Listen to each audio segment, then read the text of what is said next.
처음에 속기 잡은 사람은 마침내 복이 되지 아니하느니라. 처음에 속기 잡은 사람은 마침내 복이 되지 아니한다. 우리들은 빨리 부자가 되고 빨리 성공하고 빨리 하는데, 여기 보면 처음에 속기 잡은 산업은 마침내 복이 되지 않는다고 말씀하고 있어요. 빨리 해서 모든 게 빨리 이루어지면 좋은데 그것이 꼭 복은 아니다 하는 것입니다. 빨리 부자 되기 위해서 부정한 방법을 동원해서 재산을 긁어 못 씁니다. 그것은 복이 아니라 마침내 복이 되지 아니한다. 또 복권 같은 걸 통해서 또 노력 들이지 아니하고 일확천금을 얻어서 부자가 되었다 속히, 그것도 복이라고 할 수가 없을 수도 있어요.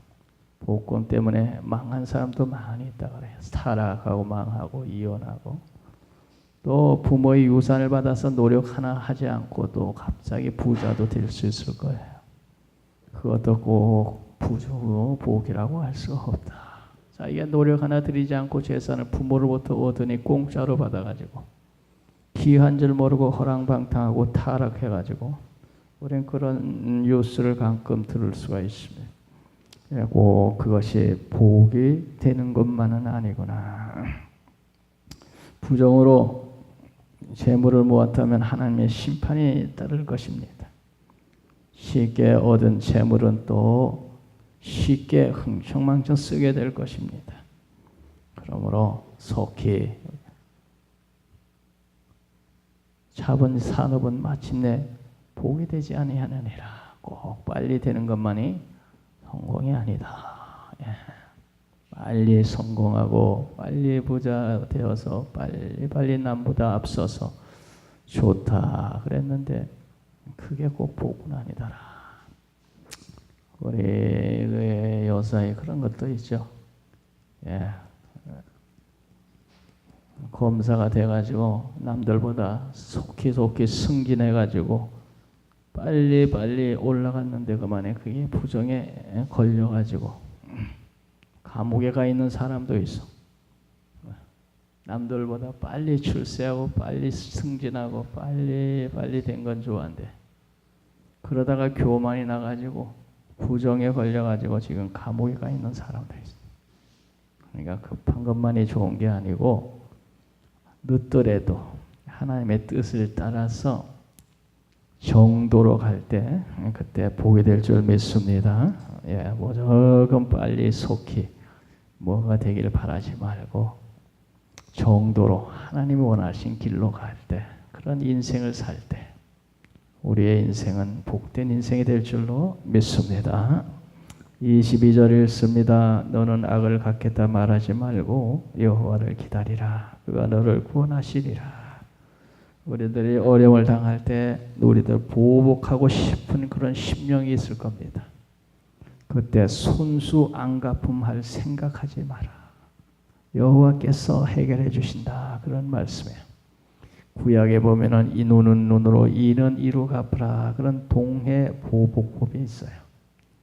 그것은 악을 막으려는 취지에서 그런 법을 제정해 놨는데, 너무 지나치게 보복을 하는 바람에 오히려 악을 조장하는 그런 법이 돼버리고 말입니다.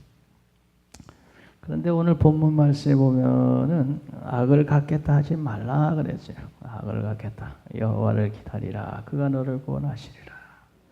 참고 기다리면 하나님께서 정확하게 심판해 주신다. 우리 예수님은 원수 갚는 걸 하나님께 맡기라. 성경에 보면 그런 말이 있어요. 원수 갚는 것이 내게 있으니 내가 갚으리라.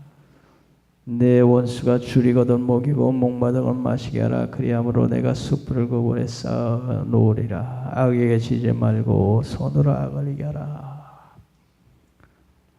예수님은 너를 원수를 사랑하며 너희를 박해한 자를 위하여 기도하라. 그리한즉 하늘에 계신 너희 아버지의 아들이 되리라. 악을 악으로 갚겠다 하지 말라. 여호와를 기다리라. 그가 심판하여 주시리라. 내가 악을 악으로 갚겠다 하다 보면 나도 똑같은 사람 되고 나도 죄 짓게 되는 거예요. 하나님이 갚아주실 테니 참고 기다리라는 거예요. 악을 악으로 갚겠다 하지 말고 여호와께 기다리라. 하나님이 정하게 심판하여 주신다. 내가 하지 말고. 예수님 오히려 그런 원수를 위해 기도하고 축복하라 그랬어. 그러면 하나님께서 너를 축복하신다. 악을 악으로 갚지 말고 우리를 괴롭히는 자가 있더라 해도 내 손으로 그에게 갚으려고 하지 말고 여호와께 맡기고 우리들이 믿음의 길을 갈 때 하나님께서 갚아주실 줄 믿습니다. 내 손으로 내가 갚으리라. 그러다 보면 나도 똑같은 죄를 짓게 되는. 그러면 하나님 앞에 받을 복이 없는 거야. 복이. 내가 참아야 하나님이 나를 축복하지. 똑같은 사람이 됐는데 무슨 복 받을 게 뭐가 있겠어. 아무것도 없지. 그래서 악을 악으로 갚겠다. 두고 보자. 너 언젠가는 한번 너 큰일 날 줄 알아. 이러지 말라는 거야. 예수 믿는 사람은 그러면 안 돼. 악을 악으로 갚지 말고 그 영혼을 불쌍히 여기고 기도해라. 하나님이 갚아주시. 나는 복 주시고.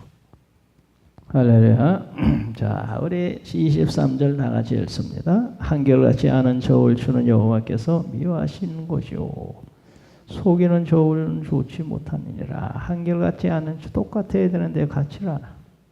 남에게 팔 때는 조금 팔고 많이 돈을 받고 내가 살 때는 저울을 속여서 많이 취하고 돈 조금 내도록 이런 식으로 속이지 마라. 속이는 저울은 좋지 못하니라.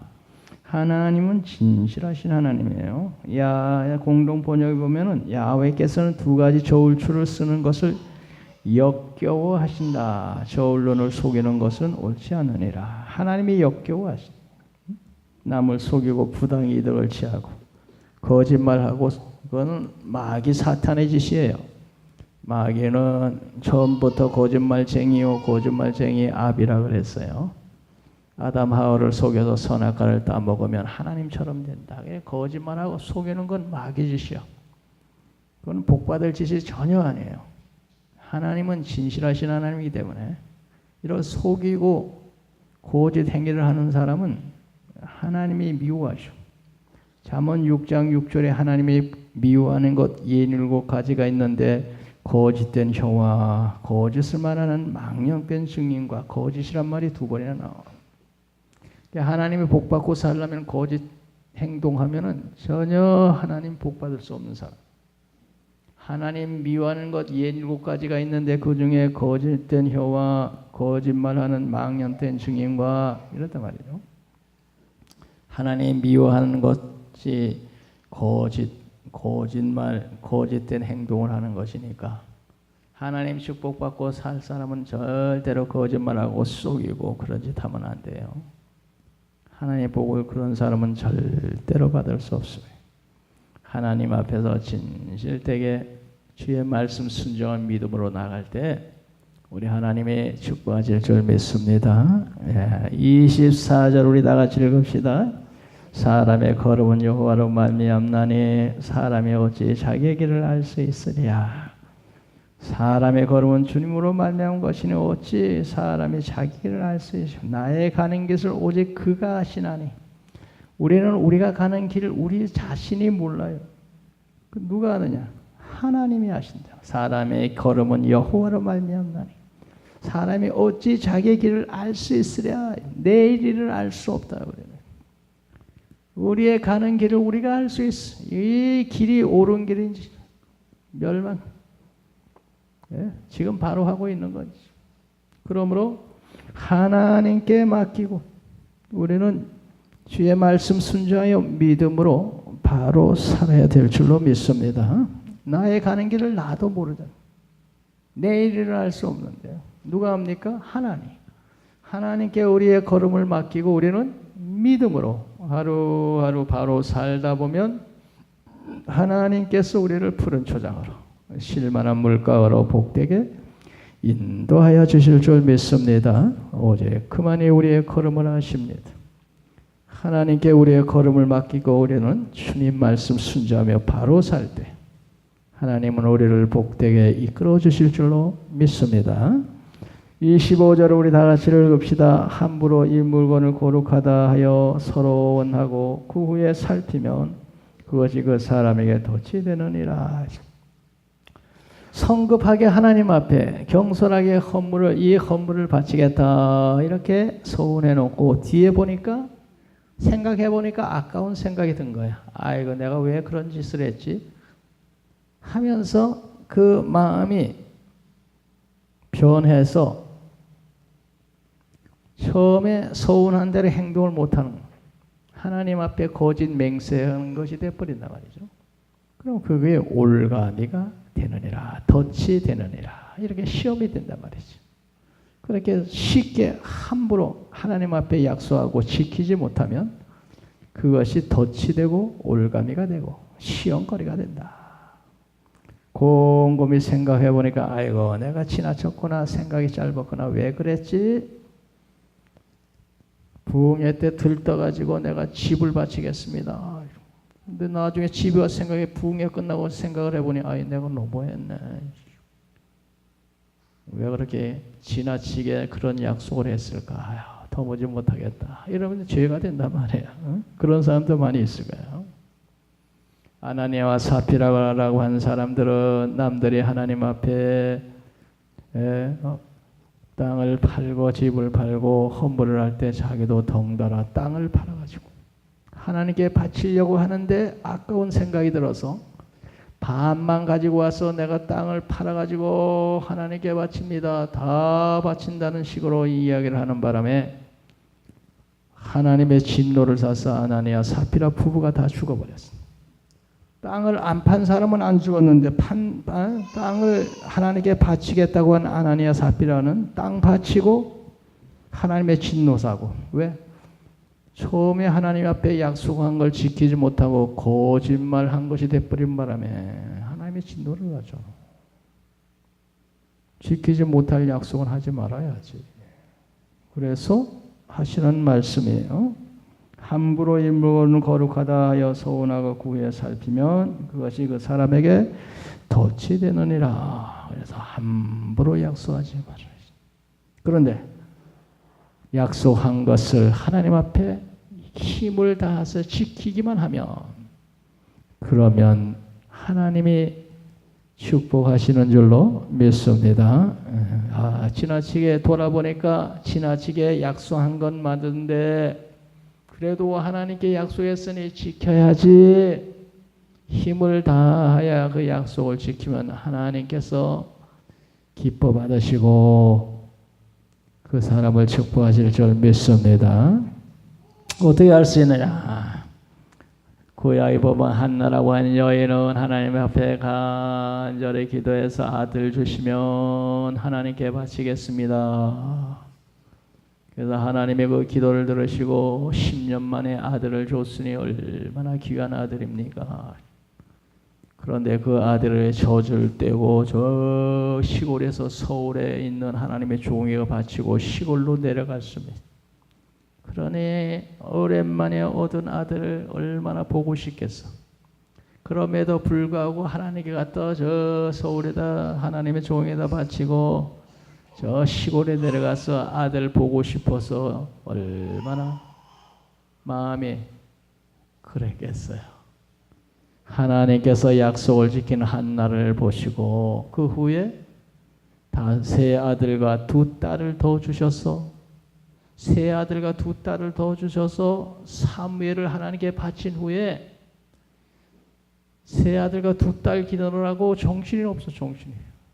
집에서 5명을 길러봐요. 정신이 있겠어?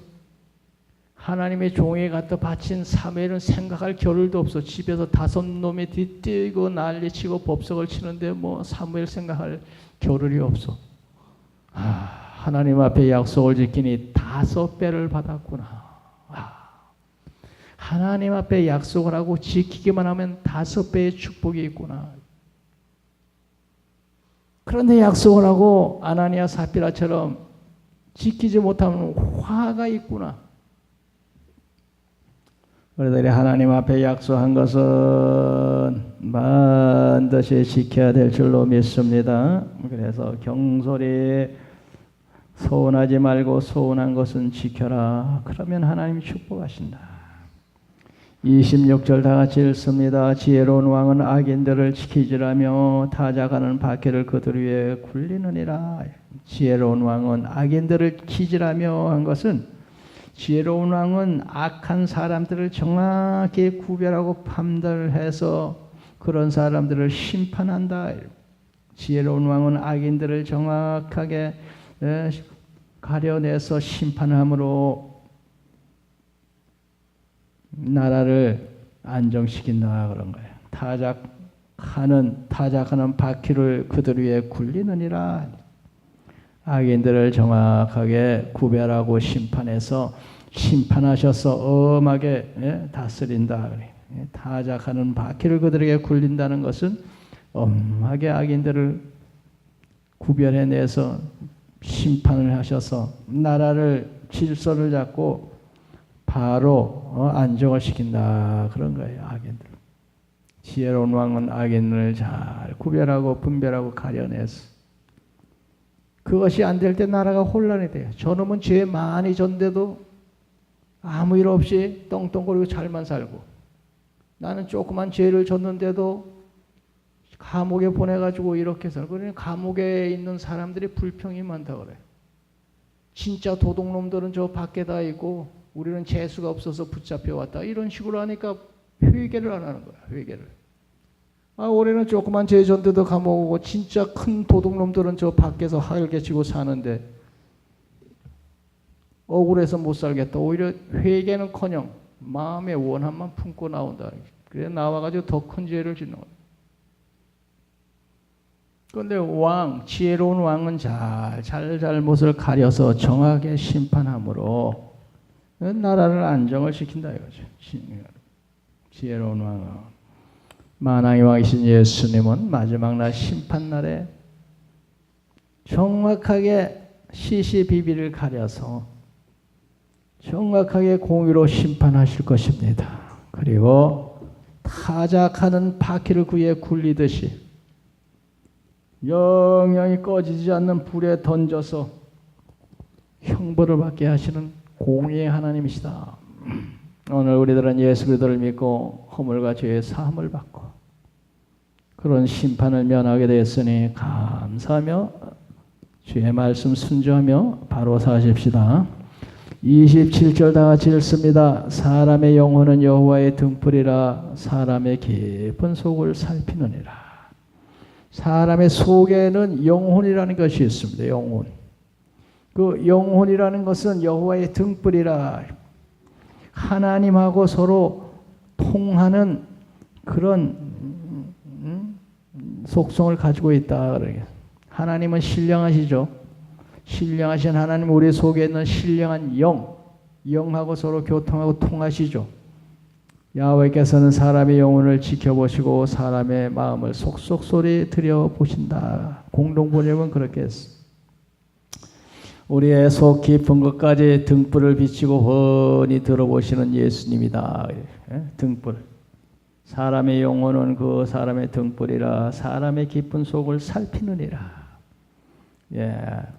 하나님 우리의 속에 있는 영혼의 깊은 속까지 살피시는 그런 하나님. 그 하나님 앞에서 우리가 바로 살아야 될 줄 믿습니다. 사람의 영혼은 여호와의 등불이라. 등불을 들고 우리 심령을 하나님의 샅샅이 뒤져보는 거예요. 심령. 내시경할 때 위 안에 양 현미경을 집어넣어 가지고 우리 위장 쫙 다 살펴서 다 보잖아요. 우리 하나님은 우리 육체만 보는 게 아니고 우리 속에는 영혼까지도 많이 등불을 밝혀서 다 샅샅이 보고 계신단 말이에요. 그러므로 그 앞에서 진실만을 통하지 샅샅이 살펴서 다 알고 계신데 그 앞에서 거짓말 해봤자 금방 들통이 나게 돼 있어.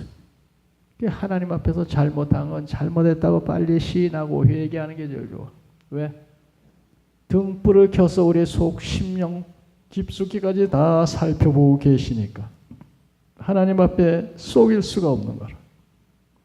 하나님 앞에는 잘못했으면 회개하고 바로 서는 게 살 길이고 속여봤자 소용이 없어. 자, 28절 다 같이 읽습니다. 왕은 인자와 진리로 스스로 보호하고 그의 왕위도 인자함으로 말미암아 경고하니라. 인자는 사랑을 말합니다. 왕은 인자와 진리로 스스로 보호하고 나라를 다스리는 왕이 인자, 사랑으로 나라를 다스리고 또 진리로 스스로 보호한다 했죠. 진리. 하나님의 말씀에 의해서 바로 다스리고 왕의 나라를 사랑으로 다스리고 주의 말씀으로 바로 다스리고 정의롭게 다스릴 때 왕은 그의 자리가 든든해진다. 왕은 인자와 진리로 스스로 보호하고 그의 왕위도 인자함으로 말미암아 견고하느니라 그랬죠. 견고. 왕의 자리가 견고하려면 사랑으로 다스리되 진리로 바로 다스려야 된다. 자기한테는 한없이 너그럽고 자기 편은 한없이 관대하고 이 사람인데 그 정도 죄는 질 수 있지 뭐.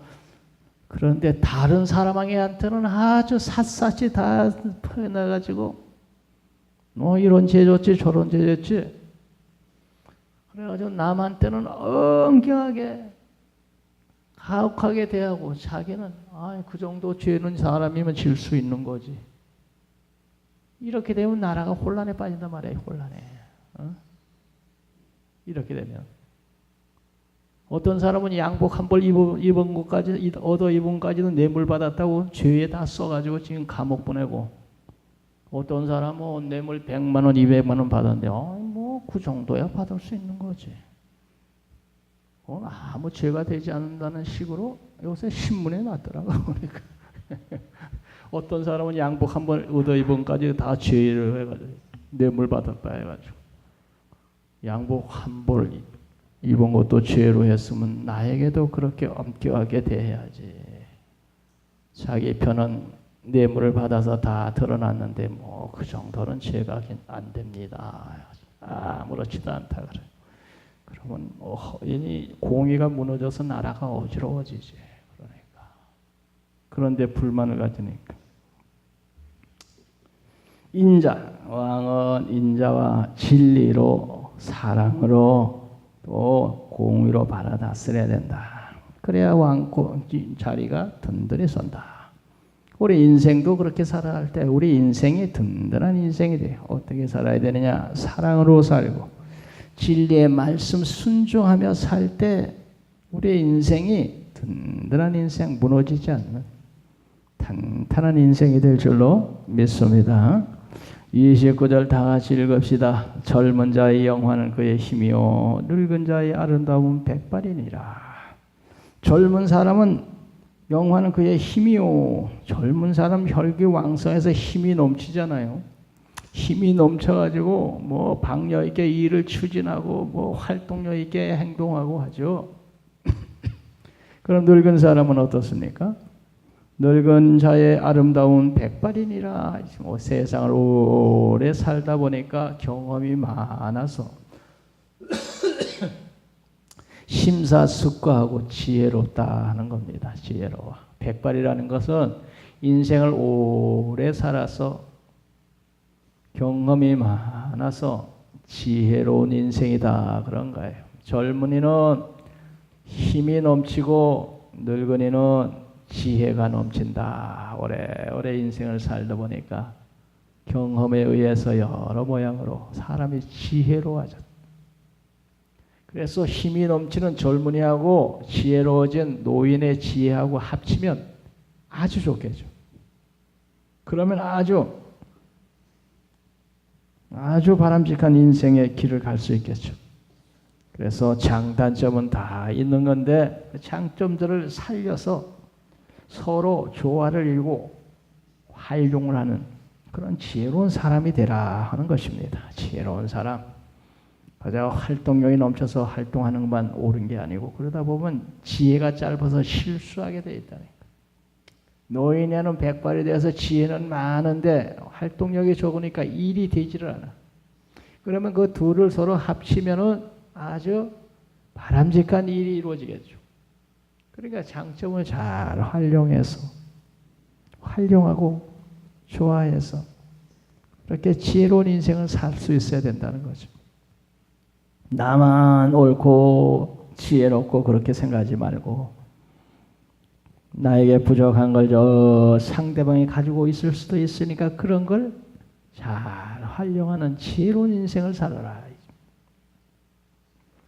30절 나같이 읽습니다. 상하게 때리는 것이 악을 없이 하나니 매는 사람 속에 깊이 들어가느니라. 자녀를 이럴 때 상하게 때리래. 상처가 나게. 엄하게 때리라는. 그래서 공동본에 보면 상처나게 맞아야 나쁜 생각이 씻기고 매를 맞아야 마음속이 맑아진다 이렇게 번역을 했어. 상처나게 엄하게. 요새 자녀를 이런 식으로 다스리면 자녀 학대죄에 걸려 감옥 가죠. 상하게 자녀를 때리면 고발당해서 감옥 갑니다. 그런데 자녀를 잘 훈계하라는 거겠죠. 그래서 잘못을 알게 하고 반성하게 하고 진짜 상처나게 두들고 패고 그러는 것보다 자녀를 훈계해서 잘못을 알게 하고 반성하고 회개하게 만들어라. 그래서 바른 길로 인도해라 그런 말씀이겠죠. 상하게 때리는 것이 악을 없이 하나니. 자녀를 상처나게 때리면 부모 마음에 상처가 남습니다. 자녀는 육체의 상처가 남지만 자녀를 상처나게 때리면 부모 마음에 상처가 남아가지고 평생 동안 괴로운 거야.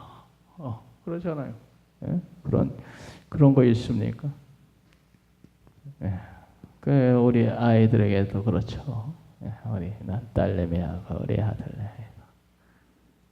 그 애들을 윽박지르고 울게 하고 그런 게 아직도 마음이 아파. 우리 요석이를 내가 뭐 도둑에 패고 때린 적이 없습니다. 한 번 때린 적이 있는데 그게 아직도 남아 있어요. 여기. 이 때리면서 때리는 이놈이 막 울면서 얘기를 하는데 가만히 들어보니까 그 말이 일리가 있더라고. 내가 그놈이 왜 그렇게 심통을 부리고 그랬는지. 때리는데 이놈이 울면서 얘기를 하는 거 들어보니까 그래서 그랬구나 하는 그게 그런 게 그게 그냥 뭐 애들 때릴 수도 있는 건데 뭐 나는 그때 한 번밖에 안 때렸는데 그게 아직도 마음에 남아 있다니까. 어렸을 때 그냥 때린 게. 때리면 아이는 다 잊어버렸는데 부모는 마음속에 계속 우리 집사람들은 유복에 책망한 것이 아직도 마음에 남아가지고 만나가지고 너 내가 그때 그랬는데 너 그거 마음에 아직도 있니? 했더니 엄마 무슨 애들 기르다 보면 뭐 그럴 수도 있고 저럴 수 있는 거지 무슨 엄마는 그런 얘기하고 있어 이러더라고. 자기도 애 대신하게 기르다 보니 얼마나 속 많이 상한 일이 있겠어. 근데 우리 집사람에는 그 애를 그냥 호통을 치고 울게 만들어가지고 공부 뭐 마음대로 자기 뜻대로 안 된다고 막 난리 치고 호통 치더라고. 그러니까 애가 울고. 그런데 지금까지도 마음에 그게 남아 상처로 남아있는데 애한테 얘기했더니 아이고 엄마는 무슨 뭐 그런 소리 하고 있냐고. 애들 기다 보면 속상할 때 때릴 때고 그렇지. 무슨 뭐 그런 소리 하고 있냐고. 애는 까마도 잊어버리고 아무것도 모르는데 우리 집사람은 애를 만나가지고 너 내가 그때 그랬는데 너 그거 아직도 남아있니? 마음의 상처가 남아있는 거야. 애를 때리고 나면 부모 마음에 영원히 남아있는 거야. 잘 훈계해서 사랑으로 우리 아이들이 바로 자라도록 하자. 눈물 뿌려 기도하고 바로 길러야 되겠습니다.